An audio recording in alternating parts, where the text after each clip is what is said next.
Olá, hoje nós estamos aqui para mais um podcast no método MAPS, Mães para Sempre, com duas pessoas maravilhosas que eu já vou apresentar, para a gente falar um pouquinho sobre um tema muito bacana, sobre amamentação. Então, hoje nós vamos desvendar todos os mitos, todas as verdades e também poder ajudar você que está aí nos assistindo a ter uma maternidade mais tranquila. Então, hoje eu tô com a Renata e a Kellen. Então, eu vou pedir para a Renata se apresentar depois da Kellen, que essa história aqui é bacana. Olá, bom dia. Eu me chamo Renata, sou enfermeira formada há 17 anos. Atuei sempre na área cirúrgica e oncológica. E há quase 4 anos, eu atuo com mamães, né? E qual que foi o seu gatilho, assim, para você começar a trabalhar com a amamentação? Porque realmente não tem muito a ver. Na minha vida veio como um combo. Veio a dificuldade da amamentação com a minha primeira filha. E aí vim ajudando as amigas que ganhavam nenê. E quando eu tive a minha segunda filha, veio a necessidade de sair do meu serviço para ficar mais tempo dedicada às minhas crianças, né? Eu voltei a trabalhar muito cedo. As minhas crianças tinham 40 dias de vida. Então, essa necessidade de estar mais próxima, né? Mas eu sou muito agitada. Então, eu falei, gente... Não é possível. Não vou conseguir ficar em casa também. E aí, uma grande amiga um dia falou pra mim, por que você não trabalha com mães? Fazendo essa parte da amamentação. Vai estudar sobre isso, né? E aí, meu coração, naquele momento, sentiu que... Olha, realmente é uma hipótese, né? E aí, eu comecei a procurar curso. Onde eu fiz o meu primeiro curso de amamentação, mas eu ainda não atendia, né? Fui fazendo curso, participando de mentorias, né? E aquilo te estimulou, Renata? Sim. Tipo assim, você falou, gente, tocou meu coração, mas eu acho que é sobre isso. Exato. Trabalhar com isso. E aí veio o início da pandemia. Então, a gente tinha tempo de se preparar, né? De estudar realmente. E eu fui me apaixonando, porque, para mim, todas as minhas dificuldades da minha primeira filha fez muito sentido com o curso. E eu ficava vendo como fazia mais sentido, ainda quando eu prestava atenção ao meu redor, às outras mães, a necessidade de ter alguém para estar junto. E a amamentação, para mim, não surgiu como um ajudar a pôr para mamar. Surgiu como um acolher aquela família. Nossa, isso é totalmente diferente. É sobre isso que a gente vai falar hoje. Sim, é importantíssimo. Sobre o acolhimento. Acaba que nós, profissionais da área da saúde, não é, por exemplo, eu sou pediatra, não é vou pesar o bebê. Não, eu vou acolher a sua família. Exato, porque a amamentação não diz só do bebezinho pegar correto aquele peito. Diz sobre como é que o pai participa disso. Como é que as avós estão inclusas naquele meio, né? Porque a mãe, ela tem que estar tranquila, ela tem que estar num momento confortável. A amamentação tem que ser um momento de prazer para os dois, para o bebê e para a mãe. Então, se a família não está num conjunto ali, todos... Então, assim, você começa a ver a amamentação como algo da família e não só da mulher, né? E as pessoas, às vezes, ficam muito perdidas com a sua rede de apoio, que às vezes até a criança sabe mamar, a criança está mamando, mas a mãe também acha que não. E aí, Exato. Dependendo da rede de apoio dela, ela fica totalmente perdida. Acaba sendo uma rede de desapoio, né? Então, o bebezinho chora, aí vem aquela tia e fala, o seu leite é fraco, minha filha, vamos dar logo uma fórmula. Às vezes o bebezinho tá com outros problemas, tá com gases, tá com algum desconforto, tá cheio de roupa nesse calor que a gente vive aqui. Colo. Só quer ser acolhidinho ali, né? Afinal de contas, passou 9 meses dentro da barriga, né? Ali, todo acolhido. Então, a gente consegue trabalhar muito bem isso. Então, para aquilo que eu acredito dentro da área da saúde, que o acolhimento tem que vir em primeiro lugar, essa área da amamentação, essa área da família, veio muito de encontro. Então, eu poder trabalhar da minha forma, sem ter que direcionar isso da forma que é uma exigência, por exemplo, o hospital, você trabalha de acordo com a exigência da instituição, né? Você até consegue colocar o seu toque, né? Graças a Deus eu tive sempre muita liberdade com isso. Mas você trabalhar a amamentação da forma como você acredita, os resultados são muito diferentes. E a gente tem que ajudar aquela mãe. Todo mundo já sabe que as maternidades, né, os hospitais têm um protocolo a ser seguido, mas talvez, de fato, aquele protocolo também naquele momento não vai se adaptar à realidade daquela mãe. Exato. Então, nós temos que ser, às vezes, um pouco flexíveis. Porque não existe uma receita de bolo para as coisas, se existisse, né? a gente não estaria aqui. Não, existiria uma cartilha e todo mundo seguiria, né?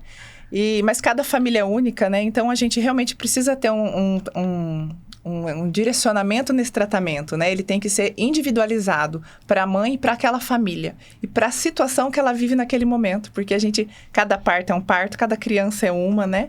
E outra coisa que a gente faz também, a gente individualiza e coloca os cuidados dessa criança de acordo com o pediatra. Né? Porque os cuidados em geral vão ter o mesmo resultado, mas como é feito? Então, eu não posso ensinar a mãe a fazer de uma forma e o pediatra pedir para que seja de outra. Precisamos ter a mesma linha. Então, hoje, a gente passa essas visitas e traz para realmente todo mundo acolher da mesma forma. Não causar aquela confusão, mas eu vou fazer o que você falou, mas o pediatra mandou fazer outra coisa. Então, não. Tem que ter uma sincronia, né? Existe uma sincronia, eu acho que isso faz parte do acolher. Não deixar a mãe perturbada com aquilo que você fala, né? Então vocês, quando atendem, a primeira pergunta é: quem é o pediatra? Quem é o pediatra, exatamente.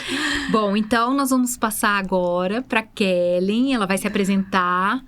Mesma coisa, Kelly, o que instigou, qual foi o seu gatilho para iniciar o atendimento com essas mães e com a amamentação? Muito bacana. Eu não tenho tanto tempo de formato igual a Rê, mas o espírito é exatamente o mesmo. Foi uma dificuldade muito grande que eu tive na minha primeira filha. E durante a faculdade, a gente passou pela maternidade, a gente via as mães, ajudava no que podia. E quando chegou a minha vez, eu falei, meu Deus, não pode ser esse bicho de 7 cabeças, né? E tentava posicionar. E aqui em Campo Grande, há 6 anos atrás, não tinha essa estrutura. Tinha consultoria de amamentação, né? A gente tinha pessoas dentro da maternidade, né? Que olhava, avaliava a pega. Só que é muito além, não é só pega e posicionamento, né? E é o que a Rê acabou de falar. É muito individual de cada família, de cada criança, certo? Então, eu não acreditava que aquilo podia ser tão difícil como foi para mim. E a partir daquilo, eu fiz o primeiro curso de aleitamento materno. E durante a minha amamentação, e aí foi uma profissional de fora de São Paulo por vídeo que me ajudou. E que aí deu certo, deslanchou a minha amamentação. E isso que a Rê falou também é muito importante. E da rede de apoio e do que a gente escuta nesse ato, nesse primeiro momento, nesses primeiros dias, né, de vida da criança. Porque não é uma receita de bolo, não é igual para todos, é muito individualizado. Então, vem pessoas de todos os lados, faz assim, faz assado, não é assim, é assado. Dá leite de vaca, dá forma, dá leite de caixinha, dá leite de tudo, seu leite não tá bom. Acaba confundindo. Exatamente. E aí você pensa, fala, não, peraí, tem alguma coisa de errado. Eu preciso de ajuda. Eu preciso de alguém que entenda do processo que eu estou passando e me dê aquela luz no final do túnel. Porque é o que a gente sempre fala nas nossas consultorias. A amamentação não é para ser doloroso, não é para custar a sanidade mental da mãe, daquela família. É para ser algo prazeroso, é para ser algo bom para os dois, né? Para o bebê e para a mamãe. E é muito possível que seja assim, né? Não é para ser desgastante, né? E nem tocar de forma ruim aquela família, né? A amamentação é ouro, né? E aí, com isso, com a minha primeira filha, eu falei, não, pera, eu preciso, né, estudar mais. Fui para outras vertentes, fui trabalhar com vacina, que é uma paixão. Fui para a área hospitalar, que gosto bastante também da assistência. Fui para a área da docência, coordenação de curso. E aí, eu parei, também por necessidade das minhas filhas. Falei, não, preciso fazer algo que eu me apaixone, que eu me encante mais, e que eu possa entregar mais, né? Do que eu estudei, enfim, do que eu nasci para fazer. E depois que eu me encontrei na área da amamentação, eu falei, gente, o que eu estava fazendo lá atrás? Mas é um processo, né? Eu tive que passar por tudo para chegar aqui. E hoje, assim, com o coração muito feliz, né? Já tive a oportunidade de passar por muitas famílias. Não sei ao certo quantas, Eu fiz essa pergunta para elas. Falei, quantas famílias já foram impactadas pelo trabalho de vocês? Mas, o número eu não faço nem ideia. Mas o importante é que vocês ajudaram, que vocês certeza ajudam. E até sobre isso, eu vou fazer uma pergunta para vocês. Vocês acham, porque a mulher quando está gestante, ela fantasia algumas coisas assim.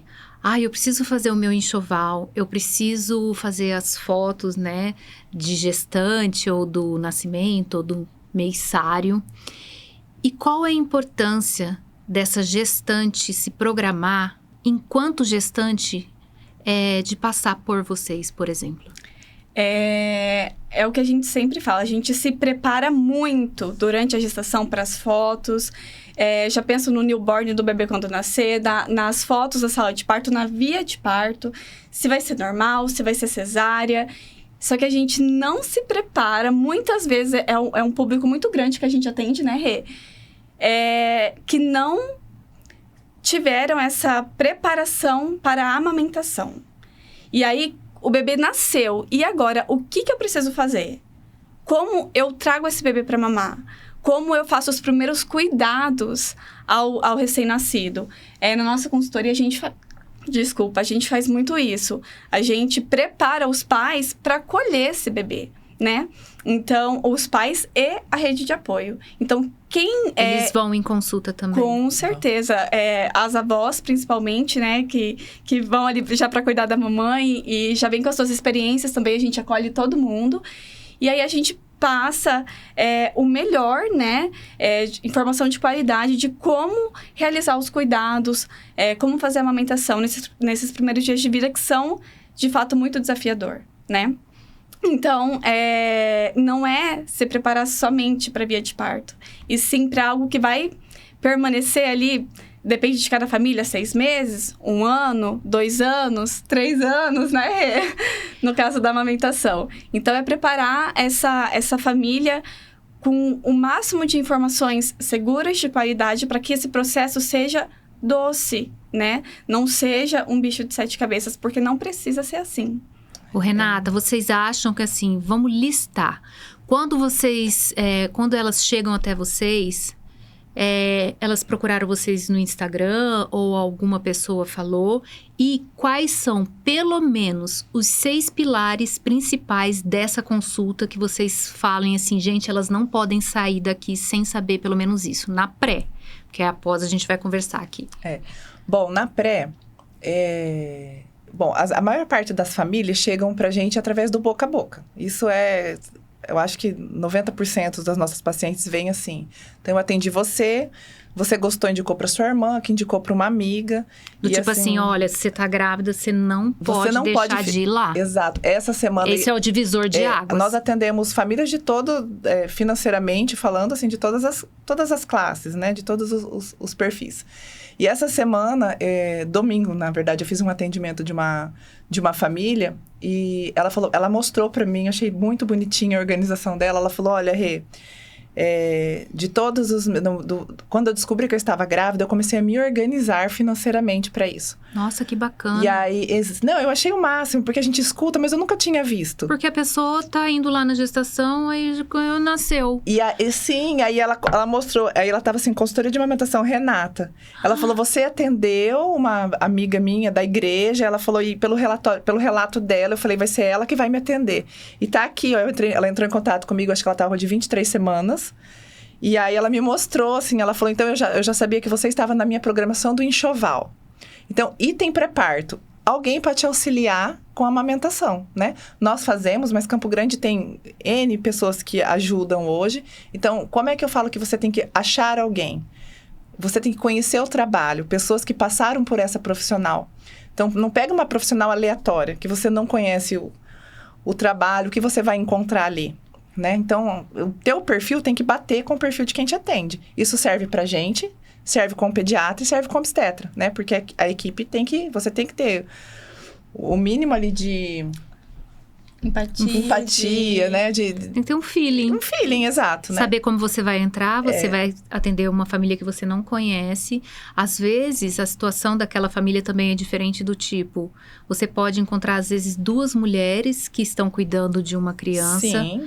Ou mães que são solteiras, então a gente tem que entrar com muita delicadeza. Sim, ou uma outra situação também, que a gente tem hoje, famílias que não podem ter filhos e tem a questão da barriga de aluguel, que hoje então já aconteceu, então você não acolhe só aquela mãe que é a mãe do bebezinho, você acolhe a mulher que pariu a criança também, né? Então eu não consigo trabalhar o individual, principalmente quando você tem acesso aos 2 lados. Então você trabalha o emocional, às vezes até entrando em contato com a obstetra, doutora, essa mãe precisa de acolhimento, carinho. De uma medicação. Doutora, está assim a situação dessa mãe, porque dentro de casa, na casa delas, quem vê o que está acontecendo somos nós. Porque nem tudo que a gente escuta é aquilo que acontece lá, de verdade, né? Às vezes dentro da casa tá de um jeito e aquela mãe chega no consultório. Tipo, pra consulta ser mais rápida, olha, tá tudo bem, doutor. Ou então por vergonha de falar. Aí você olha pra paciente e fala... Como assim está tudo bem? Ou então por vergonha de falar sobre o sentimento dela. Tipo, eu já me propus a fazer, então agora... Eu que vou ter que fazer, eu vou ter que me virar. E agora, né? Então, assim, para aquela profissional também ter aquele olhar acolhedor para aquela mãe. E a mãe que tem o desejo de amamentar, né? Então, a gente inicia como? Em parceria, novamente, o multidisciplinar. Em parceria com o obstetra, em parceria com o pediatra, para medicar aquela mãe, para fazer os estímulos. O que é melhor e mais adequado para a criança e para aquela família naquele momento, para a gente ter o estímulo de leite, né? Então, assim, a gente acha famílias de todas as formas. Então, o pré-parto serve muito para a gente preparar aquela família dentro da realidade financeira, dentro da realidade do que eles vão encontrar e dentro da realidade da rede de apoio. Quando a gente vai para as casas e fala, vamos fazer uma consulta pré-parto, a gente sempre fala para a família, quem da rede de apoio pode participar? As avós, a tia, uma amiga, quem vai te ajudar? Traga para a gente conversar sobre o papel dessa rede de apoio. E elas, na grande maioria das vezes, elas nem sabem que elas vão precisar de uma rede de apoio. Sim. Mas a rede de apoio de fato. Porque, minha amiga tá ali, ela vai me ajudar. Qual é esse horário? Será que vai ser o horário que ela vai ter mais dificuldade? Exato. E no geral, quem auxilia muito são os avós. E aí você lida dentro daquela casa com a expectativa daquela avó que já pariu o filho e a filha e vê eles se transformando em pais e querem de toda forma proteger. A gente sabe que até inconsciente muitas vezes querem proteger de passar por todas as dificuldades que tiveram lá atrás e começam aqueles conselhos que a gente que está no puerpério não consegue filtrar. Então, o seu papel ali é realmente observar aquela situação e trazer para a realidade daquela família. Vó, isso... não é o seu papel. Isso, nesse momento, o seu papel é acolher, é preocupar se essa mãe tem comida, né? Comida de qualidade. Se a casa tá limpa, porque a mãe às vezes fica preocupada, então ao invés do bebê dormir e ela ir descansar, ela quer ir limpar a casa. Porque a rede de apoio tá achando que tá ali para segurar o bebê. E não tá. Tá ali para ajudar aquela família a se organizar. Pra mãe dormir uma hora que seja. Pra dormir uma hora. Ou então chamar aquela mãe e falar, mãe, quando você parir, não ache que o mundo depende de você. Não pode ser, a gente tem aquela síndrome da Mulher Maravilha, né? Eu vou dar conta do meu filho, eu vou dar conta do mundo. Não precisa ser assim. Você precisa ter descanso, uma alimentação adequada para produzir leite. A cabeça da mãe tem que estar tranquila. E o pai, sim, a principal função do pai é proteger essa mãe de todos os momentos estressantes. Eu falo que é a principal função do pai ali. É realmente ser barreira de tudo que estressa a mãe. Porque uma mãe tranquila é um bebê tranquilo. Então, tudo isso é conversado no pré-parto. Então, como vai ser a alimentação dessa mãe no pós-parto?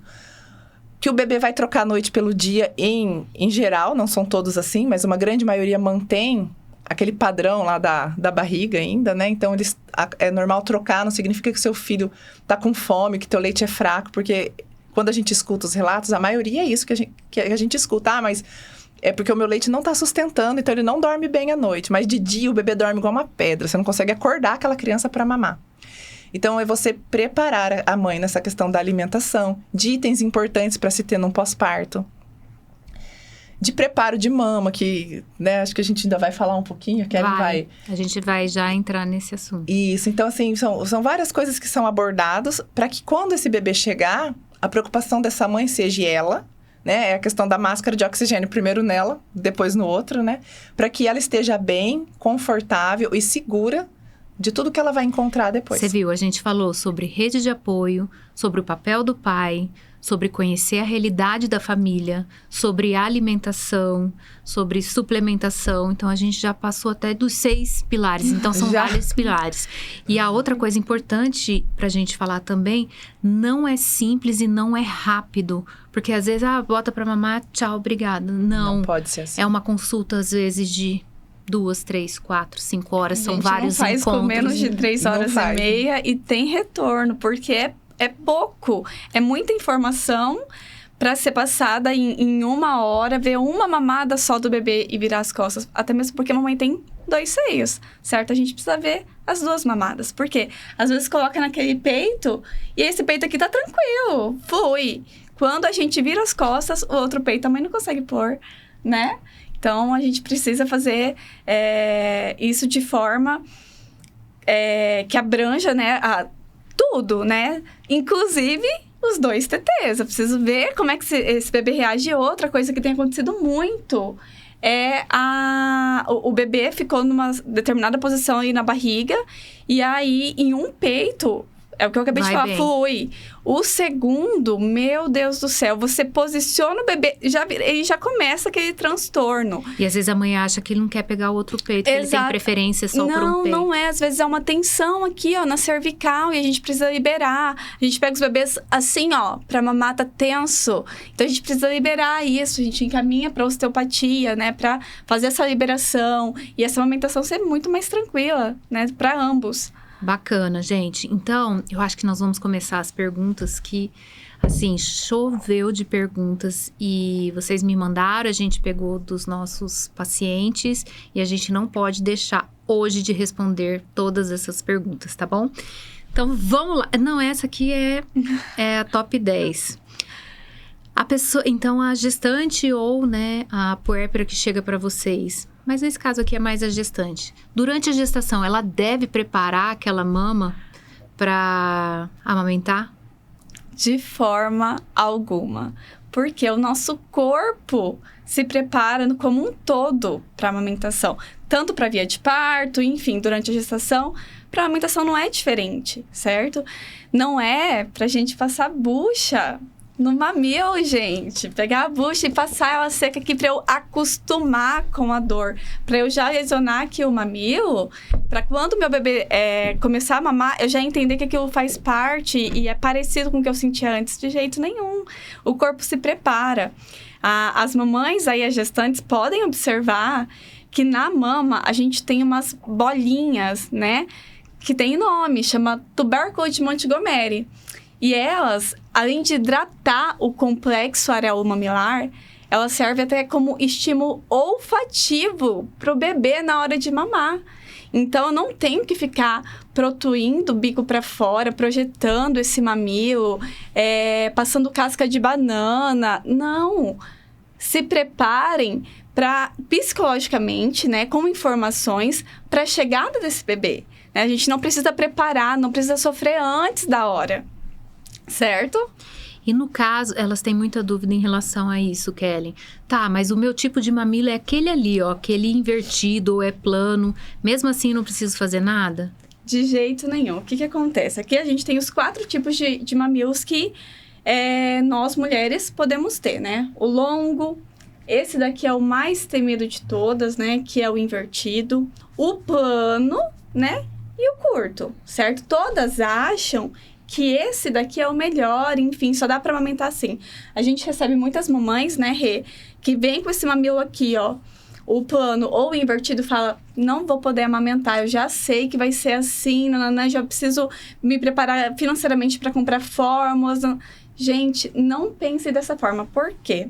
O bebê não é para fazer a mamada mamilar, certo? Não é para pegar aqui no mamilo e sugar. O bebê tem que pegar a areola. A pega é areolar. Então, quando eu faço uma pega mamilar, além do leite vir conta-gota, por quê? O meu padrão vai ter que ser aqui mordedor, diferente do padrão peito que eu preciso fazer. Então, ele vem com a boquinha aqui, abre e fecha a boca. Abre e fecha a boca, padrão mordedor, certo? Sentiu o mamilo lá, abre e fecha a boca, o leite vem conta-gota. Quando o bebê faz a pega A areolar, que é como tem que ser feita, por isso que não importa o tipo de mamilo da mãe, que eu faço uma boa pinça e o bebê abocanha dessa maneira e trabalha o peito aqui, ó, eleva a linguinha lá no céu da boca e trago para frente, ele trabalha as glândulas, o leite vem por ejeção. Então, o mamilo tá na boca só para conduzir o leite. Não é para fazer a pega aqui e tratorar o tetê da mamãe, não. Faço a pega areolar, trabalho, o leite vem por ejeção, o bebê faz guti, guti, guti, guti e sai totalmente satisfeito do peito. Além disso, eu tenho um excelente estímulo, que é nas glândulas, certo? Bacana. A outra dúvida que elas têm muito é: de quanto em quanto tempo o bebê tem que amamentar? Eu já ouvi falar que é a livre demanda. Mas vocês acham também, eu tenho minha opinião particular, a gente vai debater sobre isso. Ele pode ficar 6, 7, 8 horas sem mamar? Então, qual que é o prazo para esse bebê mamar? Bom, a orientação que a gente faz para a primeira semana de vida, que é uma semana onde o bebê já inicia perdendo peso, né? Muitas vezes acaba desidratando. Então, o que a gente coloca como padrão... O bebê que não está fazendo hipoglicemia, a gente acaba pondo um intervalo de 2 horas e meia durante o dia. Então, o bebê, durante o dia, a primeira mamada foi 4h30, 5 da manhã, é o início do dia, né? Então, sim, mamãe vai acordar esse bebê a cada 2 horas e meia. É um bebê que fez hipoglicemia, tá muito sonolento, a gente vai cuidar. Ninguém fica furando a criança em casa, né? Ninguém fica medindo, controlando. Então, mas lá no hospital já teve esse histórico, primeira semana de vida, com um máximo de intervalo de 2 horas. Até a gente ter um retorno, esse bebê começar a ficar mais ativo, porque o bebê mostra os sinais. Então, novamente, a gente volta para aquele atendimento individualizado. A gente avalia a criança, a situação e o histórico, né? Mas, no geral, os bebezinhos a cada 2 horas e meia... É um intervalo que não pode passar. Mas se o bebê solicitar o peito com menor tempo, ok, é livre demanda. Porque o estômago do bebê é muito pequenininho, né? Ele enche rápido, mas ele esvazia rápido. Aí demanda também fisiologicamente de cada um. Os bebês na primeira semana de vida em geral acabam na mamada pegando uma mama só. Né? Então, eles mamam aquela mama e ficam satisfeitos. Principalmente a hora que a pojadura inicia, que tem um volume um pouco maior, o leite sai um pouco mais fácil. Então, eles mamam um peitinho e dormem. E aí, a mãe fica com aquela outra mama cheia. A gente entra na outra questão do manejo para que essa mama daqui 2 horas e meia não esteja empedrada, engurgitada, dolorida, né? Enfim, a orientação que a gente faz hoje é que durante o dia, das 5 da manhã ali até as 10, 11 horas da noite, mantenha-se esse intervalo. De, no máximo, 2 horas e meia. E na madrugada, a gente oferece a mama se esse bebê acorda. Agora, se é um bebê que está com dificuldade de ganho de peso, aí sim, a gente passa a acordá-lo durante a noite inteira também. Então, hoje é a orientação que a gente faz e o que a gente vê na nossa prática é que dá muito resultado. A gente tem bebês aí que normalmente ganham de 30 a 100 gramas dia. Meu Deus, 100 gramas. 100 gramas dia. Esse então, eu ainda não peguei. Não, mas a senhora vai pegar. Mas é um trabalho... Ontem mesmo, desculpa, a gente teve um bebê assim, que ele é a PLV, né? Então, a mãe não tinha entrado na dieta ainda, não tinha feito essa descoberta. E aí, por conta da assadura, né, ela procurou ajuda. E aí, como é muito específica, né, ela começou a fazer as dietas, né, de todos os produtos, né, que continham a proteína do leite da vaca. E aí, o pediatra do bebê falou assim, olha, ele tem até tal dia para chegar a 3,6 kg. E aí, ela ficou muito preocupada, já tinha feito a consultoria comigo. E aí, eu falei, é possível, mas a gente tem que tratar o fator causal, porque o bebê estava tendo episódios, né, de evacuação muito frequentes, enfim. E o bebê mamava muito bem. E aí, quando ela começou a fazer a dieta e o bebê melhorou dessa frequência de evacuação... 2 dias seguidos, o bebê ganhou 100 gramas diárias. Bonito, a né? gente acompanhando o peso, né, diariamente e fazendo, né, os cuidados aí naquela assadura e o acompanhamento diário, a gente chegou nisso, né? Falei, gente, que bacana, é possível, né? O bebê tá mamando bem, mamãe tem leite, né? Tá fazendo as sonecas corretamente, então... Tá fazendo xixi, tá fazendo cocô, sim, bastante, coloração, tudo dentro do esperado ali pra idade, então... E o inverso acontece também, da gente naquela primeira semana, primeiros 10 dias, a gente tá acompanhando a mãe, o bebê tá ali ganhando 35, 40 gramas dia. E aí, ali na segunda consulta com o pediatra liga, Renata, você me passou um ganho e chegou aqui, tá diferente. Aí eu volto naquela família, vamos ver o que tá acontecendo. Né? Aconteceu recente isso com a gente. E aí eu cheguei pra ver aquela mãe, o bebê já tava com 17 dias de vida. A mãe estava magra. Ou seja, tudo que nós conversamos sobre a organização daquela família não estava funcionando. Vamos readaptar. Vamos escutar o que está acontecendo primeiro, né? Vamos fazer a escuta, escutar aquela rotina da família. Enfim, a gente descobriu que a mãe não comia. Não comia. Então, nos primeiros dias de vida, ela estava tendo todos os cuidados familiares. Então, todo mundo oferecia os alimentos que a gente orientou. Então, o bebê estava ganhando peso. O leite tinha uma qualidade de gordura muito boa para que aquele bebê ganhasse peso e desenvolvesse. Então, é um bebê que saiu aí de um ganho de 40 gramas dia para 7,5 dia. Então... Lógico que tem alguma coisa errada. Aí eu vejo uma mãe que começou a tirar tudo que tinha de alimento porque o bebê estava tendo gases. Porque, por mais que ela entendeu que os gases é um processo natural de amadurecimento daquele intestino... Ela quer colocar a culpa nela sempre. A maternidade, ela é muito solitária e é muito culposa, né? E aí, realmente as pessoas começaram a falar que tudo que comia dava gases. Então, assim, não dá pra ser assim, não precisa maltratar a mãe, né? Então, a gente refizemos todas as orientações e 3 dias depois eu voltei e o bebê tinha voltado a ganhar peso. Obviamente que a mãe parou as dietas malucas que estavam sendo feitas, né? E voltamos aos intervalos mais curtos de mamada e esse bebê voltou a ganhar peso. Então, eu falo que a importância não só dos intervalos, porque muitas vezes a gente acha que o bebê mamando com um tempo mais curto vai ganhar peso, mas existem outras coisas que estão envolvidas para que o bebê ganhe peso.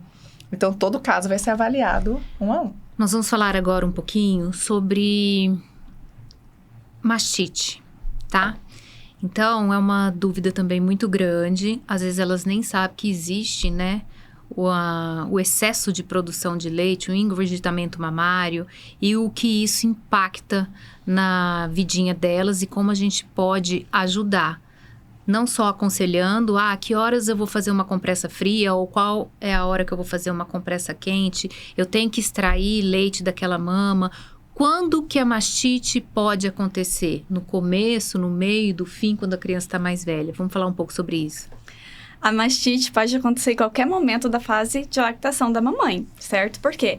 É o engurgitamento mamário, né? Ficou ali num determinado quadrante, fez aquela aglutinação láctea e inflamou, né? Inflamou o tecido. Mastite é a inflamação. Então, a pergunta, assim, número 1... Posso amamentar estando com mastite, né? Tem pus no meu leite, tá saindo sangue. O que eu devo fazer?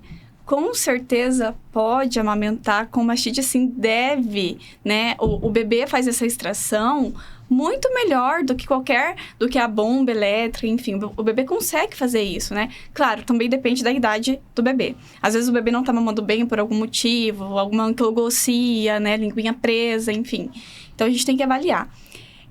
Mas o bebê consegue e pode, né? A microbiota intestinal dele tá preparada para isso também. Então, pode. Aonde e quando eu devo acender, né, a lanterninha? Comecei a amamentar, né? Acordei hoje de manhã, tava bem empedrado, engurgitado a mama. Senti aqui, vi no espelho, tem um dos quadrantes aqui, divido a mama em 4.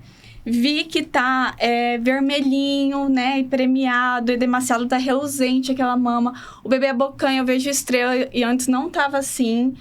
Acende a lanterninha, né? Manda foto, a gente faz o manejo também.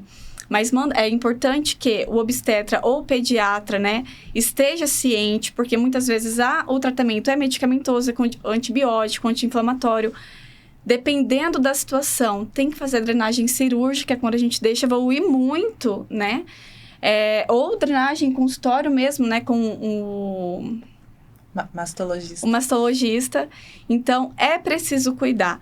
Não estava assim antes, eu não estava com essa dor, o mamilo tá edemaciado, a mama tá diferente. Olha no espelho, vê se não tem um ladinho que tá um pouquinho aonde tá essa dor, vê se não tá vermelho, né? Faça esse autocuidado, essa observação na frente do espelho e peça ajuda. É porque elas acham que a mama dura é a mama ideal. De entendeu? jeito nenhum. É totalmente o contrário. Quanto mais cheia, melhor pro bebê, né? Jamais. É a mama macia. Por quê? A mama dura, enrijecida, engurgitada, o bebê até pega, mas escorrega pro mamilo, né? A mamãe vai sentir dor, a pega vai ser mamilar, o que não é o correto.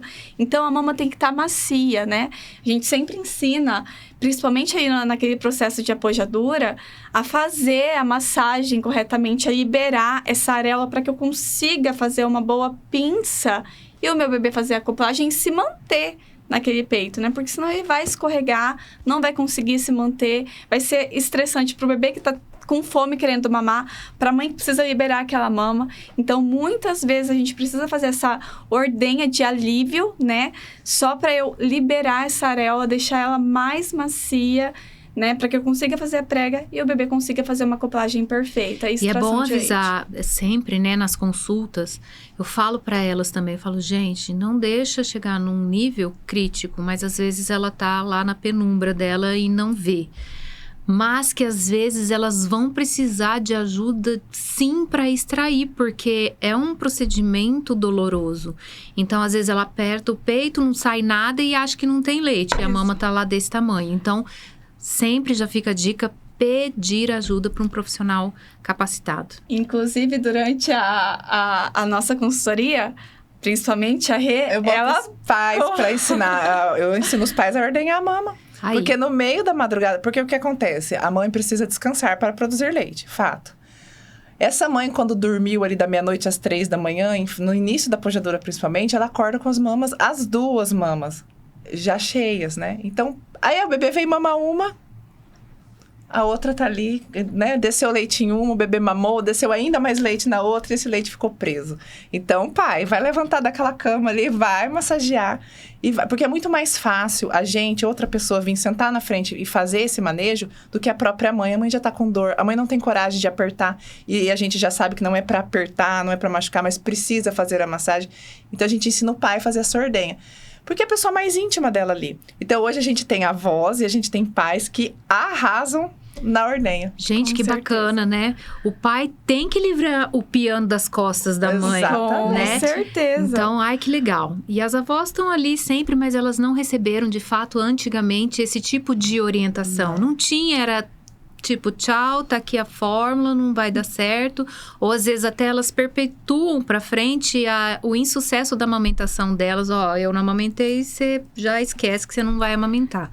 Então, isso é importante a gente falar. E quando elas resgatam isso, quebrou o padrão familiar. Ah, não, daqui pra frente deu certo. Isso é bom, porque eu acho que talvez elas não... vão ter mais problemas e não vão passar para outras gerações isso. Com certeza. A gente chega em muitas casas e as avós, principalmente, né? Sempre, não é de maneira ruim, mas elas querem falar como foi com elas, né? O processo de amamentação. E muitas vezes, né, taxa isso como normal. É normal. O meu mamilo quase caiu no chão, ficou por um fio e eu amamentei. Né? Você tá sentindo dor? É normal. Gente, não é normal. Não é pra ser assim, né? É comum, pela falta da informação, pela falta do manejo correto. Mas não é normal. E pode ser, sim, gostoso desde o início, desde lá na maternidade, quando as coisas são feitas de maneira correta. Quando o bebê vem pro peito de maneira correta, quando a mamãe faz uma boa pinça e o bebê faz uma boa pega, né? Então nós vamos abordar agora um assunto que vai casar com isso. Que é uma pergunta também frequente delas. Como saber se o meu bebê tá alimentado, se aquela mamada foi efetiva, tá? E parece que o bebê mama e meu peito seca. Existe um padrão? Como que a gente orienta elas em relação a isso? Geralmente essa dúvida surge muito quando vem o final da pojadura. Porque a mãe está acostumada, habituada a acordar com a mama mais cheia, né? E vários horários do dia teve que ordenhar, fazer ordenha de alívio. E de repente elas dormem com a mama cheia e a partir daquele dia não enche mais. Então, Renato, eu parei de produzir. Se o bebê... Bom, a gente tem ali, o bebê mostra os sinais que tá satisfeito. Ele mama adequadamente, ativamente e dorme. Nem todo bebê, depois de uma certa idade, né, de certos dias de vida, vai querer dormir depois da mamada, mas não fique irritado. É um bebê que tá tranquilo, é um bebê que vai pegar no sono com facilidade, vai fazer as sonequinhas. É um bebê que faz muito xixi. É um bebê que faz cocô pelo menos uma vez ao dia, né? Então, é um bebê que tá hidratado. Você vê que a unha cresce. A cada 3, 4 dias, você tá tendo que cortar a unha ali pro terror dos pais, né? Que eles morrem de medo de cortar a unha do bebê. Então, o bebê vai dando sinais que aquela mamada tá sendo efetiva. O ganho de peso do bebê é bom, é um ganho importante, né? É um ganho dentro do esperado. Agora, também tem aquela questão do bebê mamou, tá mamando e começou a chorar, começou a ficar irritado, começa a bater a cabecinha no peito. Então, será que aquilo ali é a falta da produção? Alguma coisa aconteceu com a produção, a mamada não tá legal? Ou será que o bebê tá tendo algum incômodo? Né? Aquele intestino que não trabalhava começou a trabalhar. Então, a gente tem isso muito visível ali no 5º dia de vida do bebê. A gente vê muito as mães reclamando, em geral, a maioria fala ali pra mim, Renata, o meu bebê mama e começa a chorar e não quer voltar pro peito, mas aí você vai ordenhar aquela mama, você manipula aquela mama e você vê que a produção tá ok. Então, aí a gente orienta, olha, conversa com o pediatra, o teu bebê possivelmente tá tendo gases, fala com ele como é que tá sendo essas dores, né?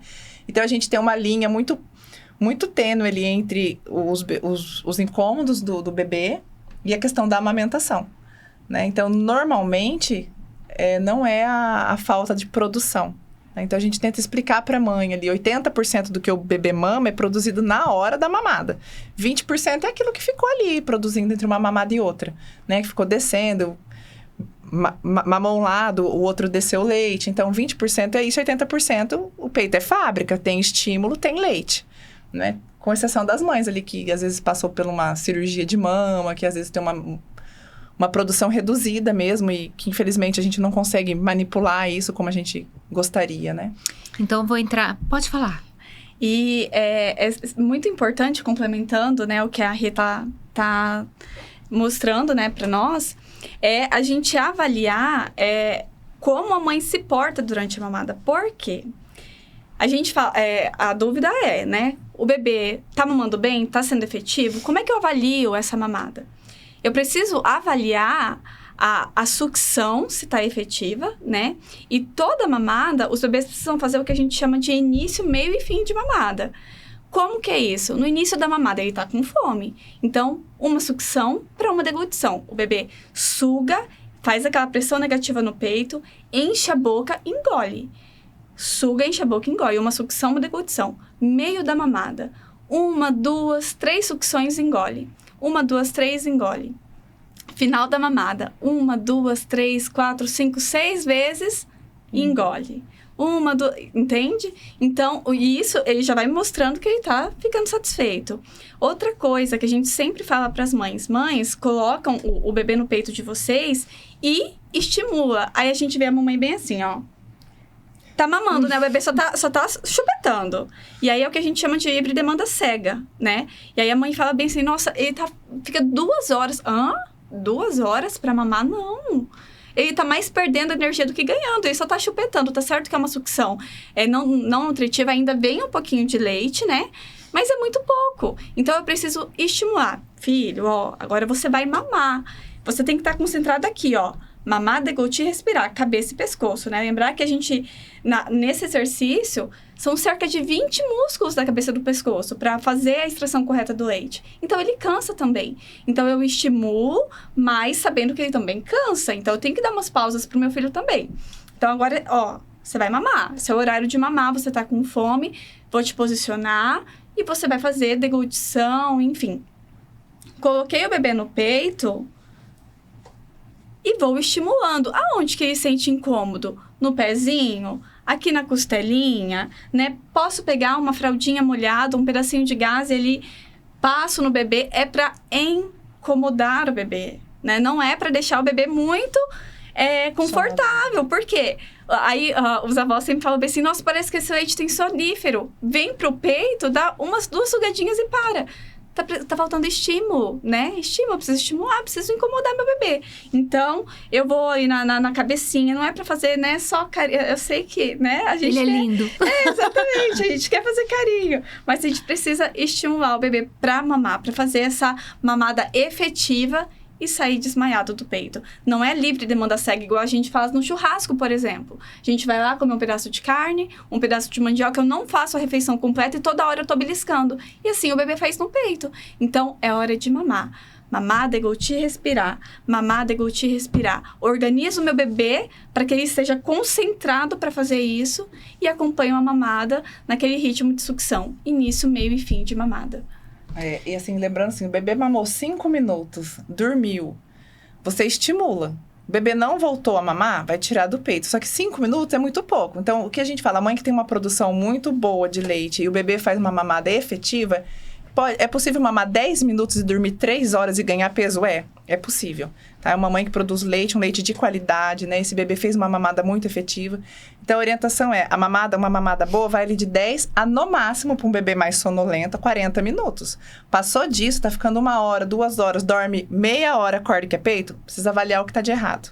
Né? Então, é o que a Kellen falou, a livre demanda não pode ser uma livre demanda cega, tem que ser uma livre demanda inteligente. Né? Então, avaliar todas as possibilidades.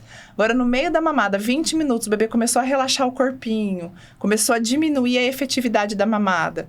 Ele mostra os sinais, é um bebê calmo, é um bebê que já tá ficando tranquilo, ele vai mamar até soltar o peito.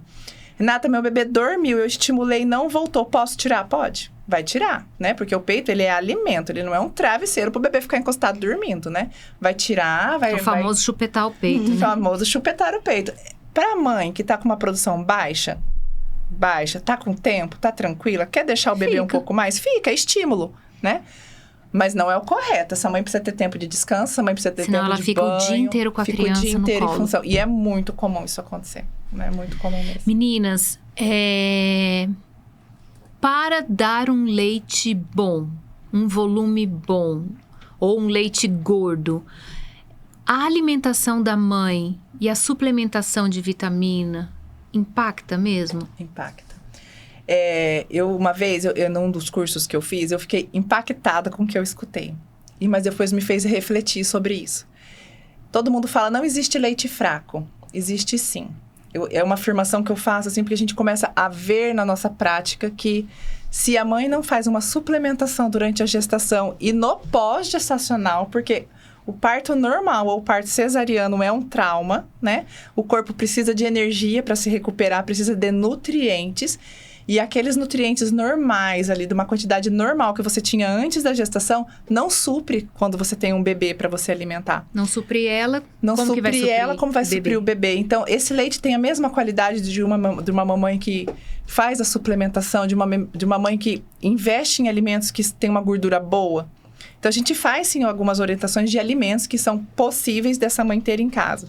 A gente pede ali, olha, uso de aveia, o uso do azeite extra virgem, as castanhas, né? Produtos que são possíveis dessa mãe fazer o consumo rotineiro, todos os dias, né? Então, você não precisa comer, castanha é algo caro, mas você consegue deixar só pra mãe ali, fazer um lanchinho, beliscar durante o dia, já vai ajudar.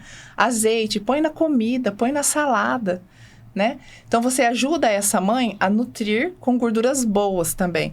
Fora os outros alimentos que precisam ter nutrição. Essa semana também, por acaso, atendi uma mãe que aí o pai perguntou pra mim assim, ela pode continuar tomando leite com sucrilhos no café da manhã? Eu falei, eu não dou leite com sucrilho nem pros meus filhos, né? De café da manhã. Eu preciso que essa mãe nutra. Você pode comer o teu leite com sucrilho? Te dá prazer isso? Você pode comer. Mas vamos complementar com algo que também vai nutrir o seu filho? Porque te nutrir emocionalmente é importante, né? Mas e nutrir esse corpo de verdade, né? Então, vamos trabalhar os dois lados, né? A gente pode nutrir o emocional, a nossa criança ali, mas esse bebê precisa ser nutrido com certeza. Estímulo. A mãe não pode dar o peito e pular a mamada dando mamadeira. Ou dando copinho, que seja, né? Porque a gente acha que o copinho também, é ótimo. Mas essa mãe ficou sem estímulo durante ali 5 horas, 6 horas, depende qual foi o intervalo que ela deu. Então, o que produz leite é estímulo correto. Isso é fato, né? Você tem que tomar muita água. Sim, você tem que tomar muita água, porque o teu corpo é uma máquina que precisa disso. Então, colocar, por exemplo, água de coco, Gatorade, é importante para manter essas células com uma hidratação melhor durante esse período. Então, a gente faz uma combinação, né, de água com alguns outros produtos que são ricos em eletrólitos, para que essa mãe mantenha uma hidratação e uma alimentação adequada, para que você tenha um leite bom, e estímulos sem dor, né? Um estímulo correto para que essa mãe, que essa cabeça entenda que ela tem que produzir leite. Então, a gente consegue sim manter uma produção bacana. Quando eu falo lá do leite fraco, me vem muito a questão, que eu já até comentei com vocês, sobre a questão da mãe, que é pós-bariátrica e perdeu a capacidade de absorção. Então, aquela mãe não absorve muito para ela. Se ela não suplementa, como é que ela tem isso no leite? Em quantidade adequada para ela e para o bebê? Para transferência. Para transferência, exatamente, para o bebê. Então, assim, para mim, não bate as coisas. E quando a gente pega essas mães que são operadas, que são pós-bariátricas, a gente vê que tem uma produção boa, mas esse bebê não ganha peso, para mim fica muito correto o que eu aprendi lá atrás. Que realmente nem todo leite vai ter uma qualidade suficiente para nutrir uma criança. E que a gente precisa, sim, ter a cabeça aberta e usar de meios. Qual é a maior dificuldade que a gente enfrenta hoje? Muitos profissionais médicos, são eles que vão pedir os exames. O tratamento, ele é multidisciplinar, um depende do outro. Se eu tô vendo o que está acontecendo dentro da casa e eu peço ajuda para aquele profissional, é porque eu realmente quero que aquela mãe tenha um leite de mais qualidade. E falar para aquela mãe, não, isso não tem nada a ver uma coisa com a outra, para mim não tá certo. Porque pelo menos tente suplementar aquela mãe. Ah, mas eu suplemento via oral. Não tá absorvendo. Precisa de uma suplementação um pouco mais invasiva. Então, hoje a gente tem sim essa questão do leite materno, ele é tudo que o bebê precisa, mas a gente tem formas e a gente tem capacidade de melhorar esse leite, com certeza. Resumindo, alimentação, o descanso dela, hidratação e suplementação individual daquela vitamina, porque às vezes, né, a gente compra um polivitamínico, mas talvez aquele de fato não seja o ideal para você. Porque não tem uma quantidade maior de ferro, ou não tem uma quantidade maior de vitamina D. Então, é uma suplementação individualizada também. E o outro ponto é sobre as cirurgias corretivas de mama. Então, a gente sabe hoje que a perda do tecido mamário através da mastopexia ou a mastopexia, que é combinada com a prótese de silicone, o que isso impacta na amamentação? Bom, quando a gente faz a cirurgia, tem vários fatores que a gente precisa observar. Tempo de cirurgia. Quanto tempo faz que essa mãe operou? Pela produção que a gente vê ali, quanto de tecido ela perdeu? Quanto de tecido mamário ela perdeu? Quanto de glândula foi atingida, foi retirada, né? E a questão do tempo, porque os ductos têm capacidade de se religarem, né? Então, a gente tem mães que... Eu sou uma mãe que fiz redução de mama com 16 anos e eu amamentei meus filhos até 2 anos de idade, até 6 meses em livre demanda. Só que era uma cirurgia, quando eu tive minha primeira filha, já tinha 16 anos, né? E foi um médico que, sim, preservou. Eu me lembro lá de falar para ele, doutor, eu queria uma mama menor. Ele falou, minha filha, você é uma criança. Um dia você vai virar mulher e vai querer amamentar. E se eu tirar mais, você não amamenta. Então, a gente tem essa consciência. E a nossa realidade são de meninas cada vez mais novas operando, pondo silicone, né?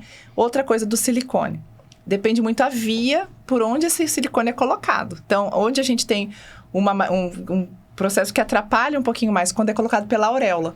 Porque realmente eles cortam ali, acaba, né, cortando, traumatizando um pouco mais. No geral, quem tem prótese de mama, mas não fez apexia, a prótese fica ocupando um volume dentro daquela mama. Ela atrapalha? Às vezes atrapalha um pouquinho para fazer a pinça, se aquela mama ficou muito esticada, se ficou muito durinha, né? Atrapalha para fazer a pinça. Ou então, aquela mama que teria uma capacidade de armazenar... Eu vou falar, assim, é que é errado falar armazenar, quando a gente fala que o peito é fábrica, né? Exato. Mas a gente sabe que fica o tempo inteiro descendo leite ali. Então, essa mãe vai estar sempre fazendo ordenhas de alívio, porque a mama vai estar sempre com aquela sensação de pesada, de dura, porque a prótese já ocupa um volume ali dentro. E a questão da mãe que faz a apexia, que retira mesmo uma quantidade de glândulas, às vezes. E por mais que o médico, às vezes acontece da mãe falar pra mim assim, mas como é possível meu filho não tá ganhando peso, não tá produzindo leite? Se o médico, quando me operou, falou que preservou aqui o meu tecido glandular. Eu falo, olha, o que me mostra aqui é que não teve uma preservação tão boa assim quanto você precisa para amamentar. Você vai amamentar? Vai. Mas isso vai ser uma amamentação mista. E aí que a gente tem que ser muito reta e direta pra mãe entender que a amamentação não precisa ser só exclusiva para aquele caso. É importante que ela passe o leite materno, né? Porque ela vai estar ali oferecendo todos os benefícios do leite dela, mas para que aquele bebê ganhe peso e fique nutrido, vai precisar de um complemento, né? Aí... Então, falando no complemento, quando vocês acham que aquela mãe pode amamentar e deve oferecer o complemento? São exatamente nesses casos, né? Quando a gente está acompanhando o crescimento, o desenvolvimento, o peso do bebê ali na consultoria, no retorno, e a gente está vendo que não está ganhando peso. Às vezes, já vem para nós um bebê um pouco mais tardio, com 2 meses, né? E aí o pediatra nos aciona e fala, olha, a gente precisa complementar. E isso não precisa quebrar ali a amamentação no seio. A gente pode fazer isso por outras vias, né? Como, por exemplo, pela translactação.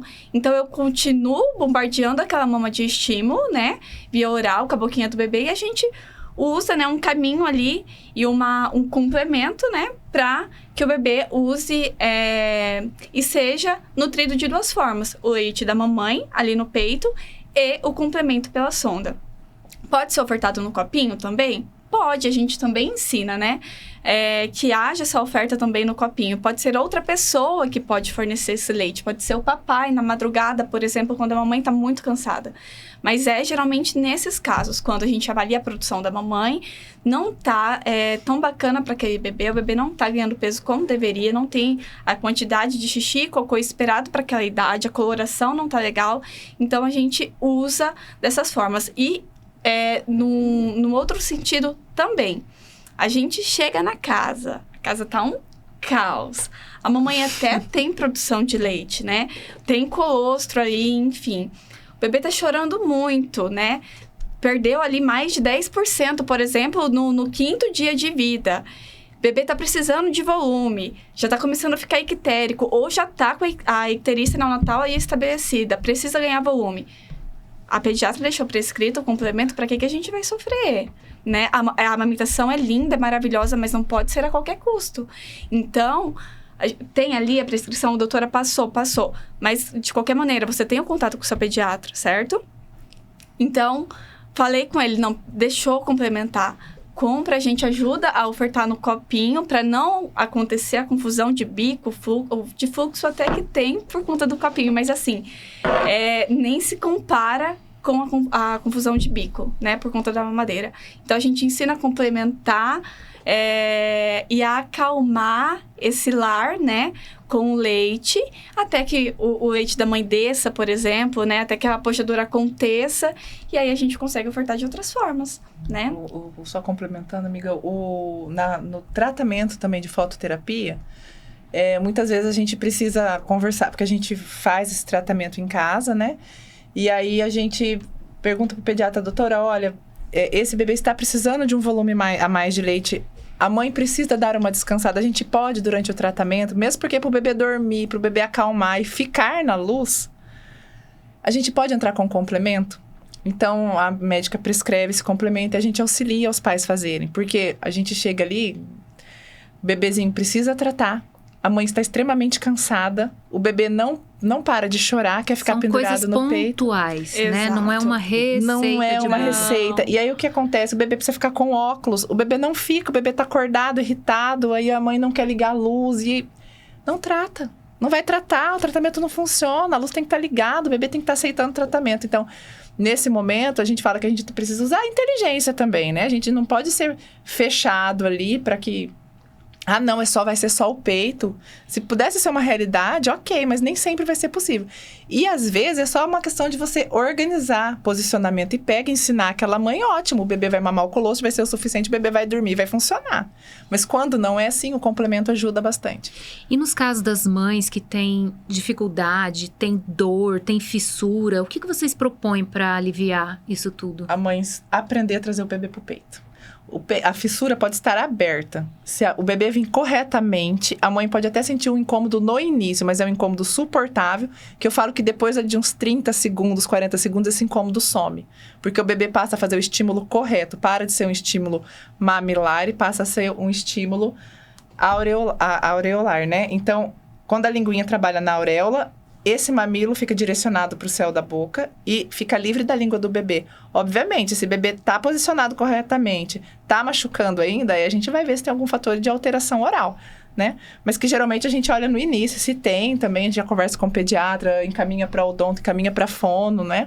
Que a gente, como enfermeiras, ensinamos a a pôr esse bebê no peito e identificar se existe uma alteração. Fazer um diagnóstico, né? Isso, mas aí a gente encaminha para os profissionais adequados, claro, né?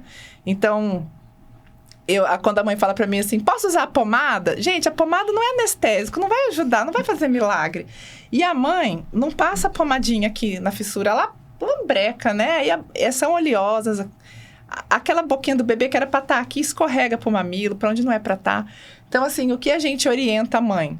Botar esse bebê certinho no peito, né? Porque a fissura, ela cicatriza. Se o bebê para de traumatizar o mamilo, a cicatriz vem e cicatriza e fica ótimo. A mãe não vai ter dor. Isso é um fato. Então, aprender a dar mamar é o primeiro ponto para que essa amamentação flua. E hoje, como um grande coadjuvante, né, na amamentação, na pediatria, a gente utiliza o laser, né? Então, na consultoria, a gente já trabalha o laser também na fissura do complexo areolo-mamilar, no coto umbilical do bebê, no períneo acerado, na cesárea, o ILIB, né? Que a gente costuma falar que esse é pra mamãe, né? Pra deixar essa mamãe mais relaxada. É anti-inflamatório, antioxidante, analgésico, enfim. Então, a gente, quando apresenta nessas fissuras, a gente já faz o laser aí na mama também. Utilizamos também, não só nas fissuras, né? Mas é uma mama que tem hipogalactia. Então, a gente utiliza o protocolo de laser para estimular essas glândulas mamárias no processo da apojadura, né? Aquela mama está muito engurgitada. Então, a gente faz o laser nos linfonodos, né? Presentes aí naquela região axilar, supra- e infraclavicular, paraesternal, para ajudar esses linfonodos a melhorar, né, essa sensação de edema, esse inchaço, esse peso das mamas. Então, além de trazer o bebê correto, né, que é o principal, não tem jeito, porque a gente precisa tirar o fator causal, né? Retira o fator causal, ajuda com laser para cicatrizar melhor e muito mais rápido o complexo areolo-mamilar. Para quem não sabe, o ILIB que elas estão falando é um laser intravascular, tá? E é extremamente importante, porque às vezes a pessoa fala, doutora, eu posso fazer um laser? Falei, peraí. Porque já me vem na cabeça, o que tá acontecendo? Laser pode, deve, para tudo hoje existe laser. Mas qual que é o diagnóstico, de fato, para você precisar fazer um laser na sua mama?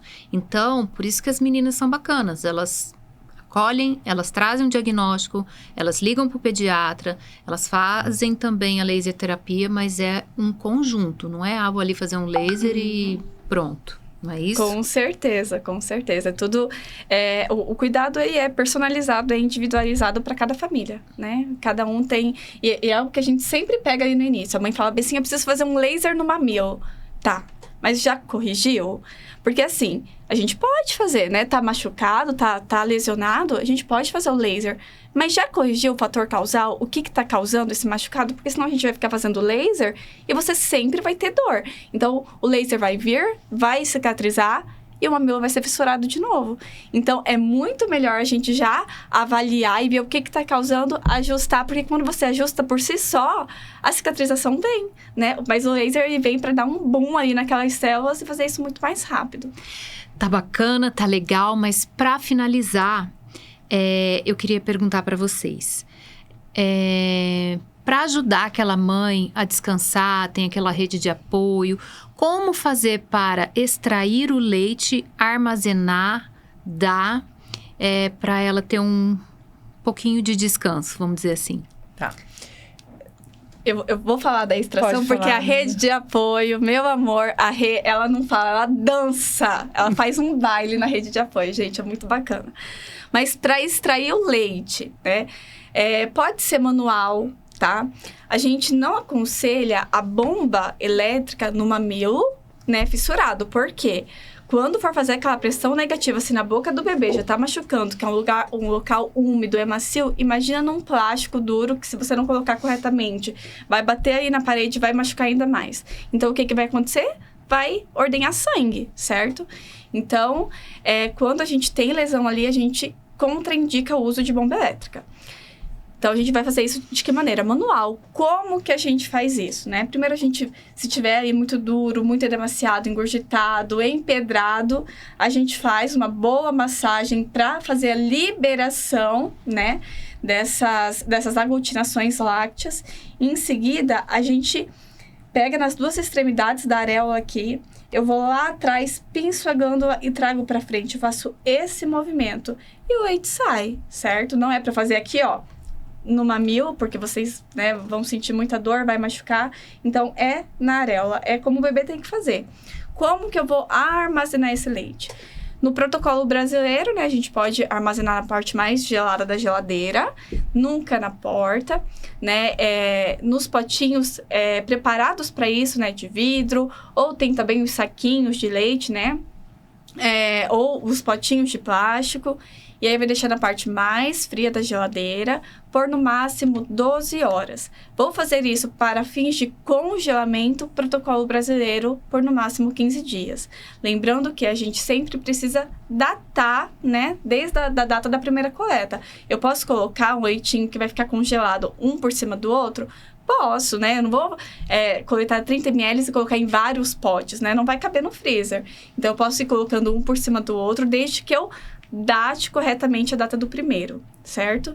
E na hora de preparar, de fazer o manejo desse leite, eu vou aquecer sempre em banho-maria, né? Vou ferver a chaleira com água, uma panela com água, colocar o leite ali dentro após ter fervido.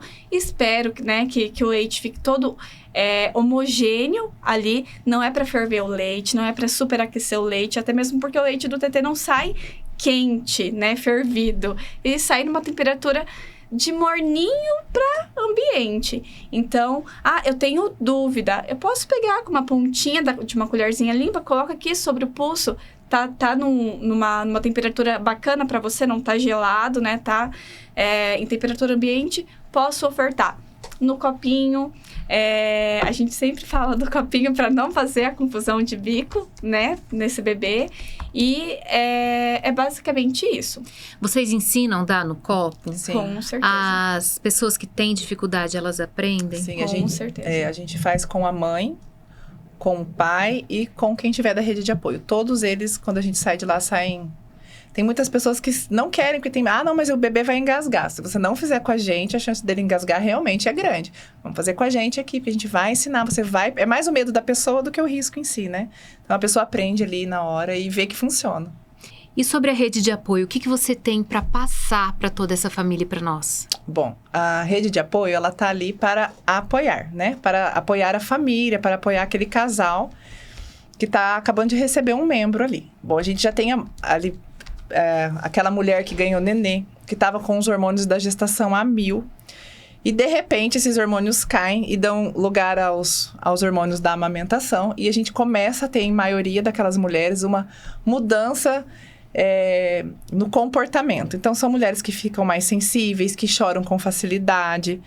E aí, a gente tem os maridos que ficam perdidos, porque ficam achando o tempo inteiro que está fazendo alguma coisa de errado, que não está agradando, E aquelas avós que querem ajudar, e aquela mãe que não deixa. Então, o que é gostoso da rede de apoio estar alinhado?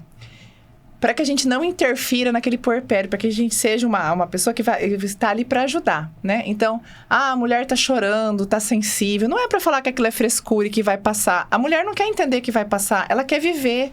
Dá um ombro, né? Escuta aquele momento ali. A mãe não quer dar chupeta, não dá chupeta escondido.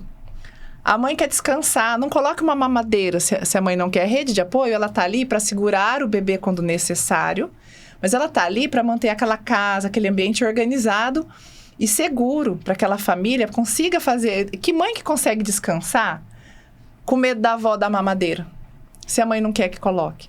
Que mãe que consegue se alimentar, se ela tá nos cuidados do bebê e ela não tem tempo para ir para a cozinha. E aí a rede de apoio tá mais preocupada em segurar o bebê e ficar falando como era na época dela do que ajudar aquela mãe a nutrir. Ou receber visita. Ou receber visita. Não é momento, né, gente, de receber visita. Quando o bebê nasce, não é horário de visita, é horário de rede de apoio. E essa rede de apoio, com certeza, quando o bebê chega, já foi estabelecida pela família. Quem são? Né? Não leve crianças naquela casa que tem bebê, principalmente se seu filho tem idade escolar, não é para levar, a gente vive um caos de viroses aí, né? Então, esse momento que a mãe acabou de ganhar neném, a rede de apoio ela é primordial, o casal não deve ficar sozinho, se ele tiver rede de apoio, essa rede de apoio tem que participar, mas tem que participar de uma forma positiva, né? Não é para ficar palpitando, dando pitaco, se você tá vendo que a mãe tá fazendo totalmente contrário, com certeza a linha de raciocínio dela é diferente da sua época. Converse sobre o que ela acha, mas não imponha as suas vontades. Né? A mãe já sofre, a maternidade ela é solitária, ela é difícil, porque muita coisa demanda dela. E o pai, ele, naquele momento de dificuldade da mãe, que a mãe precisa descansar, pega essa criança, acolhe essa criança com ele, tira a camisa, faz pele a pele com essa criança, para a criança ir se acostumando e se adaptando e confiando naquele cheiro, porque o bebê não enxerga, o bebê conhece a voz e o cheiro do pai. Então, se o papai faz esse acalmar o bebê com ele, vai ser, eu falo que é o momento que o pai arrasa na roda de amigos, né? Porque quando todo mundo reclama que o bebê só fica quietinho com a mãe, ele não. Ele fala, não, meu filho eu pego, meu filho se acalma comigo. Porque o pai realmente é pai. O pai pega, ele faz o pele a pele, ele põe o bebê para dormir no colo dele, enquanto a mãe tá descansando, ele toma o banho de chuveiro ali com a criança. Ele realmente é uma rede de apoio para a família. E o pai, naquele principal fator de proteger a mãe da rede de apoio, que não é bem-vinda naquele momento, no caso, né? Porque se a rede de apoio não apoia, ela também não é bem-vinda, né? Ela precisa ser ajustada para que ela se torne bem-vinda ali. Meninas, eu vou agradecer imensamente vocês por todo esse conteúdo, essa calmaria que vocês passam. E esse tema, a gente poderia ficar aqui horas e horas conversando, mas já quero deixar, então, a dica para vocês que estão nos assistindo: se inscrevam no canal, passem informações para mais pessoas, e se vocês tiverem mais alguma dúvida, nós estamos aqui para te apoiar.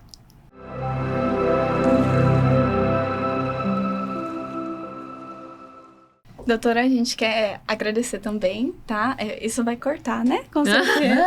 Pode cortar. Mas agradecer a oportunidade, né? É muito bacana estar com uma profissional tão renomada daqui de Campo Grande. Nossa, você viu, gente? É Com verdade. certeza. Doutora, falou Ana Nasser, pronto. Entende? Já dá uma calmaria? Exatamente. Então você pode mandar elas pra mim. A gente manda. Então, é muito bacana poder dividir, né, esse conhecimento com você. Eu sempre falo, eu tive o prazer. A minha primeira filha foi assistida por você no nascimento, né? Você a gente viu? tem. E faz a hora que ela me conta, eu Em perguntei uma vez seguida, quem a fez, senhora viajou. Viajou bastante. Mentira, agora eu não viajo mais, não faço mais isso. E aí, ela Agora eu não tenho mais acompanhou com vida. seu pai, com o José Nasser, né? Mas foi muito bacana. Foi assim. legal, né? Com certeza. Foi.